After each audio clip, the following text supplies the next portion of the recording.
Hello বন্ধুরা, আশা করি সবাই ভালো আছেন। ট্রাভেল শুটার্স চ্যানেলে আপনাদের সবাইকে স্বাগত। এবং আজ হচ্ছে 9 ফেব্রুয়ারি 2026, আজ হচ্ছে সোমবার। চলে এলাম আজকের আবহাওয়ার আপডেট নিয়ে। আলোচনা করব নতুন একটি ঘূর্ণাবর্ত তৈরি হতে চলেছে বঙ্গোপসাগরে এবং তার থেকে নিম্নচাপ তৈরি হবে। এছাড়া আমাদের বাংলার তাপমাত্রা কীরকম থাকবে, ঠান্ডা কতদিন আর আমরা উপভোগ করতে পারবো, এই সমস্ত বিষয় নিয়ে প্রথমেই আমরা আপনাদেরকে দেখিয়ে দিই উপগ্রহ চিত্র কীরকম লাগছে এই মুহূর্তে। দেখুন, এই মুহূর্তে উপগ্রহ চিত্র বলছে যে একেবারে দক্ষিণ বঙ্গোপসাগরে কিছুটা মেঘ থাকলেও সম্পূর্ণ ভারতবর্ষ পরিষ্কার এবং আমাদের পশ্চিমবঙ্গ, বাংলাদেশ, ত্রিপুরা, আসামও কিন্তু মেঘমুক্ত, রৌদ্রোজ্জ্বল আবহাওয়ার সতর্কতা কোথাও কিন্তু নেই এই মুহূর্তে, মানে হলুদ বা কমলা বা লাল তো একেবারেই নেই। এছাড়া যেটা শুরুতেই আলোচনা করব সেটা হচ্ছে নতুন একটি ঘূর্ণাবর্ত তৈরি হবে এবং তার থেকে তৈরি হবে নিম্নচাপ বঙ্গোপসাগরে। আজকে এই মুহূর্তে হয়তো কোনো রকম কোনো ঘূর্ণাবর্ত আমরা দেখতে পাচ্ছি না, কিন্তু 10-11 তারিখ পেরিয়ে আমরা লক্ষ্য করতে পারবো একটি ঘূর্ণাবর্ত তৈরি হবে এবং 12-13 তারিখ নাগাদ সেটির থেকে নিম্নচাপ তৈরি হওয়ার প্রবল সম্ভাবনা। যদিও 13 তারিখ নয়, ঠিকমতো যদি বলা যায় তাহলে দেখতে পাচ্ছি যে 18-19 তারিখ নাগাদ একটি নিম্নচাপ তৈরি হবে বঙ্গোপসাগরে। তারপর সেটি শ্রীলঙ্কার দিকে যাবে এবং ভারী বৃষ্টিপাত শ্রীলঙ্কার দিকে আর আমাদের দক্ষিণ ভারতে থাকলেও আমাদের বাংলার দিকে সেই নিম্নচাপের আসার সম্ভাবনা নেই। আপাতত যেই কটা দিন আমরা দেখতে পাচ্ছি আপডেটের মধ্যে, এই ফেব্রুয়ারি 23 অবধি, সেক্ষেত্রে দেখা যাচ্ছে বঙ্গোপসাগরের উপরেও এই বৃষ্টিপাত এবং শ্রীলঙ্কা আর আমাদের দক্ষিণ ভারতে খানিকটা বৃষ্টি থাকলেও আমাদের বেঙ্গলের দিকে কিন্তু কোনো রকম বৃষ্টির সম্ভাবনা নেই। আজ থেকে শুরু করে একেবারে যদি আমরা দেখি সেই 21-22 তারিখ পর্যন্ত, তাহলে কিন্তু কোনো রকম কোনো সম্ভাবনা নেই বৃষ্টির। তবে হ্যাঁ, দার্জিলিংয়ে ছিটেফোঁটা বৃষ্টি থাকবে, সেটা আমরা বৃষ্টির পরিমাণে গেলে বুঝতে পারবো এবং কবে নাগাদ সেই বৃষ্টিটি হবে সেটাও জানিয়ে দেবো।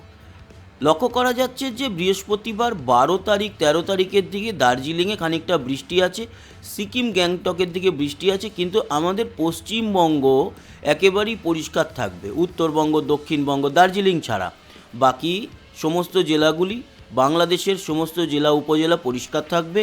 ত্রিপুরা এবং আসামেও কিন্তু কোনো বৃষ্টির দেখা পাওয়া যাবে না এই ফেব্রুয়ারি মাসের 23 তারিখ অবধি, এখনও পর্যন্ত যে আপডেটটা দেখতে পেলাম। তবে হ্যাঁ, ওই যে দক্ষিণ ভারতের দিকে বৃষ্টি খানিকটা দেখতে পারবো, নতুন একটি নিম্নচাপ তৈরি হচ্ছে তার দৌলতে। এ তো গেল বৃষ্টির খবর। বৃষ্টির খবর বলতে বৃষ্টির খবরই নেই, অ্যাকচুয়ালি বৃষ্টি হওয়ার সম্ভাবনাই নেই, থাকলেও সেটা একেবারে আমাদের ভারতবর্ষের দক্ষিণ দিকে। কিন্তু তাপমাত্রা কীরকম থাকবে, ঠান্ডা আর কটা দিন আমরা উপভোগ করতে পারবো? দেখুন, আজকে সোমবার 9 ফেব্রুয়ারি দুপুরের দিকে যেটা দেখতে পাচ্ছি, তাতে কলকাতা সহ আমাদের দক্ষিণবঙ্গের তাপমাত্রা 26 থেকে 28-এর মধ্যে, মানে ঠান্ডাও নয় গরমও নয়। এই পরিস্থিতিটা অ্যাকচুয়ালি কিন্তু বেশ উপভোগ্য।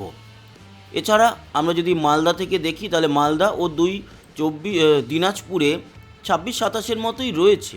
শিলিগুড়িতেও 27, জলপাইগুড়ি, ধূপগুড়ি সহ আলিপুরদুয়ার, কোচবিহার, এদিকে হাসিমারা, বক্সাদুয়ার সমস্ত জায়গায় ওই 27-28-এর মধ্যে রয়েছে।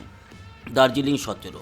বাংলাদেশের দিকে দেখলে উত্তরে রংপুর, দিনাজপুর, পঞ্চগড়, বোদার দিকটা 26, ঢাকা 28, পিরোজপুর, খুলনা, বরিশাল 27, সিলেট 27, কুমিল্লা ওই 27-28-এর দিকেই রয়েছে। এছাড়া সাতক্ষীরা, যশোর, ঝিনাইদহ, পাবনা সহ সব জায়গাতেই এক কথায় বলা যেতে পারে বাংলাদেশে চট্টগ্রাম, কক্সবাজার, লংগদু, রাঙামাটি সমস্ত জায়গা মিলিয়ে 26 থেকে 28-এর মধ্যে তাপমাত্রা। ত্রিপুরার ক্ষেত্রে বলতে পারি 27-28-এর মধ্যে, শিলচর 28, এবং এদিকে আসাম জুড়ে দেখতে পাচ্ছি ডিব্রুগড় টু গুয়াহাটি, গোয়ালপাড়া ওই 26-27-এর মধ্যে। এ তো গেল আজকের এই দুপুরের তাপমাত্রা। আগামীকাল ভোর রাতে সর্বনিম্ন তাপমাত্রা কতই নামছে সেটাও দেখে নিই। আগামীকাল একেবারে চলে যাব সরাসরি ভোর 5টা নাগাদ। ভোর 5টায় কিন্তু 15-16-র মধ্যে থাকবে কলকাতা, এদিকে মুর্শিদাবাদ, বীরভূম 13-র দিকে, 12-13-র দিকে, 12-13-র মধ্যে নদিয়া, 12-র মধ্যে বর্ধমান, এছাড়া আসানসোল, দুর্গাপুরের দিকে ওই 13-14-র মতো, পুরুলিয়া 13, বাঁকুড়া 13, পূর্ব মেদিনীপুরে 14-র মতো, আর পশ্চিম মেদিনীপুরে 13 থেকে 15, ঝাড়গ্রাম 13, কলকাতা ছাড়া আমরা দেখতে পাচ্ছি হুগলি, চুঁচুড়া, চন্দননগর 14-15-র মধ্যে, হাওড়া, উলুবেড়িয়া, বাগনান এগুলো 13-র মধ্যে, এবং উত্তর 24 পরগনার বনগাঁ, হাবড়া, বসিরহাট 13-র মধ্যে, দক্ষিণ 24 পরগনার ক্যানিং সহ ডায়মন্ড হারবারে অবশ্য ঠান্ডাটা থাকবে 12-র মতো, এবং ক্যানিং 14, কাকদ্বীপ 17 বা দক্ষিণ 24 পরগনা জুড়ে ওই 15 থেকে 17-র মধ্যে থাকবে তাপমাত্রা। এ তো গেল দক্ষিণবঙ্গ। উত্তরবঙ্গে 14-র মতো দেখতে পাচ্ছি মালদায়, 2 দিনাজপুরও তাই, রায়গঞ্জ, এদিকে বালুরঘাট, কিষানগঞ্জ 14-র মধ্যে, শিলিগুড়ি 15, দার্জিলিং 9, জলপাইগুড়ি, ধূপগুড়ি এগুলো সবই 14, বক্সাদুয়ার, হাসিমারা, কালচিনিতে 13, আলিপুরদুয়ার, কোচবিহার, দিনহাটা, শীতলকুচি সব 14-র মধ্যে। সেরকমই বাংলাদেশের উত্তরে ঠাকুরগাঁও, বোদা, পঞ্চগড়, রংপুর, দিনাজপুর সব 14-র মধ্যে, বগুড়া, কলাই 13, রাজশাহী, মেহেরপুর 13, সাতক্ষীরা, যশোরও মোটামুটি 12-13-র মধ্যে, এবং ঝিনাইদহ 12, বরিশাল, খুলনা 13-14-র মধ্যে, বরগুনা, মঠবাড়িয়া 13-র দিকে, ঢাকা 16, কুমিল্লা 13, সিলেট 13, এবং এদিকে চট্টগ্রাম, তারপর মহেশখালী, লংগদু, রাঙামাটি, কক্সবাজার, যদিও কক্সবাজারে একটু বেশি 17, বাকি 13-14-র মধ্যে, এবং ত্রিপুরা 12 থেকে 14, মানে ঠান্ডা থাকছে ভালোই, সিলেট 13, শিলচর 14, এবং আসাম জুড়ে 12-13-র মতো হলেও গুয়াহাটিতে 15 তাপমাত্রা। এই হলো গিয়ে আগামীকাল ভোর রাতে সর্বনিম্ন তাপমাত্রা। আগামীকাল দুপুরের দিকেও কিন্তু আজকের মতোই থাকবে তাপমাত্রা। এছাড়া 11 তারিখ সকালেও কিন্তু আমরা দেখতে পাচ্ছি 16-17-র দিকে কাল যেরকম থাকবে 11 তারিখও সেরকম। 12 তারিখও মোটামুটি ওই কাছাকাছি, তবে 12 তারিখে পুরুলিয়া, বাঁকুড়ার দিকে একটু বৃদ্ধি পাবে তাপমাত্রা, 14-15-র দিকে হবে সকালে। এবং 13 তারিখ থেকে কিন্তু তাপমাত্রাতে 13 তারিখও খুব একটা কিছু পরিবর্তন লক্ষ্য করা গেল না, 14 তারিখেও সেরকম কিছু নেই। 15 তারিখ থেকে গরমটা বাড়বে, এবং পূর্ব মেদিনীপুর, দক্ষিণ 24 পরগনার দিকে কিন্তু তাপমাত্রা একটু বৃদ্ধি পাবে, বাকি অঞ্চলে একই থাকবে। 16 তারিখ থেকে তাপমাত্রা এক ধাক্কায় অনেকটা বেড়ে যাবে, কলকাতায় 18-ই পৌঁছে যাবে ভোর রাতে 16 তারিখ থেকে। 17তেও কিন্তু তাই, 18 তারিখে যদি যাই 18তেও কিন্তু আর একটু বেড়ে 19-এর মতো যাচ্ছে, এরকম চলবে। এই 15-16-র পর থেকে কিন্তু ঠান্ডা এবার বিদায় নিতে শুরু করবে, এবং তারপরে আর ঘুরে আসার সম্ভাবনা নেই। এবং যদি দেখেন সেই শুক্র, শনিবার 20-21 তারিখ নাগাদ, তখন কিন্তু ভোর রাতেই 20-19 এরকম তাপমাত্রা, কোথাও কোথাও হয়তো ওই 16-র মতো থাকবে। তার মানে 16-17 থেকে এবার ঠান্ডা বিদায় নিতে শুরু করবে, এক ধাক্কায় তো আর গরম পড়ে না, আস্তে আস্তে বিদায় নেবে। এখনও পর্যন্ত যা দেখলাম, দেখুন 23 তারিখে ভোর 5টার সময় 23 তাপমাত্রা কলকাতায়, তার মানে সেই সময় প্রায় শীত বিদায় নিয়ে নেবে। তো বন্ধুরা, এই হচ্ছে গিয়ে আজকের আবহাওয়ার আপডেট, আশা করি কাজে লাগলো।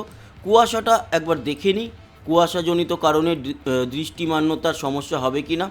তো রাতের দিকে কুয়াশা পড়বে, কিন্তু কম, আগে যেরকম অনেকটা পড়ছিল এখন কম থাকবে, রাতের দিকে কুয়াশা পড়বে। ঘন কুয়াশা যদি আমরা দেখি তাহলে সিলেটের দিকটাতে থাকবে, এবং এদিকে বাংলাদেশের সাতক্ষীরা, পাইকগাছা, মংলা, কালীগঞ্জ এই অঞ্চলে ভারী কুয়াশা দেখা যাবে, আর আমাদের সুন্দরবন অঞ্চলে, বাকি জায়গায় ওই যেরকম শিশির পড়ে ওই রকম কুয়াশার কিন্তু লক্ষ্য আমরা করতে পারবো।